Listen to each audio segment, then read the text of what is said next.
प्रसिद्ध neurophysician doctor Shirish Walsankar यांच्या आत्महत्या प्रकरणात अटकेत असलेल्या संशयित मनीषा मुसळे माने यांच्या जामीन अर्जावर म्हणणे मांडण्यासाठी सरकार पक्षाने 17 मे पर्यंत मुदत मागितली आहे। त्यामुळे जामिनावरील सुनावणी लांबली असतानाच पोलिसांनी मनीषा यांची कोठडी मागितली आहे।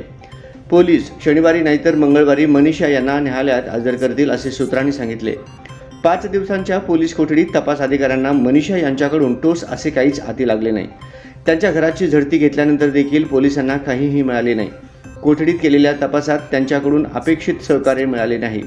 त्यामुळे सध्या मनीषा यांच्याकडे अधिक तपास करून काहीही निष्पन्न होणार नसल्याचे कारण देत पोलिसांनी त्यांच्या 14 दिवसांच्या न्यायालयीन कोठडीची मागणी केली होती।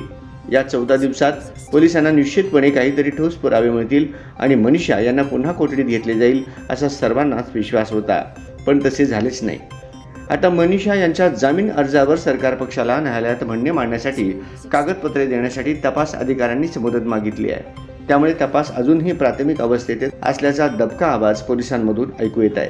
आता मनीषा यांना न्यायालयात हजर केल्यानंतर पोलिसांनी 25 दिवसात नेमका काय तपास केला आणि आणखी कोणत्या मुद्द्यावर तपास करायचा राहिलाय या बाबी समोर येणार आहेत। त्यावेळी मनीषा यांचे वकील प्रशांत नवगिरे यांचा युक्तिवाद महत्त्वाचा ठरणार असून याकडेही सर्वांचे लक्ष असणार आहे। रुग्णालयातील आर्थिक व्यवहाराच्या संदर्भात मनीषा मुसळे मानेंचा सखोल तपास करायचा आहे। त्यासाठी न्यायालयीन कोठडीतील मनीषा यांना पुन्हा पोलीस कोठडी मिळावी म्हणून पोलिसांनी न्यायालयात प्रोडक्शन वॉरंटसाठी अर्ज केला होता।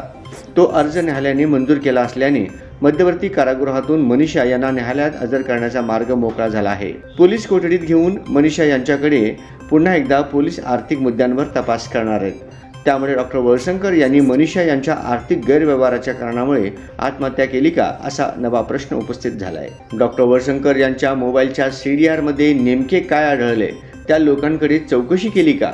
डॉक्टर शिरीष, डॉक्टर उमा व डॉक्टर अश्विन यांच्यासमोर न्यायालयात फाडलेल्या चिठ्ठीचे तुकडे गेले कुठे?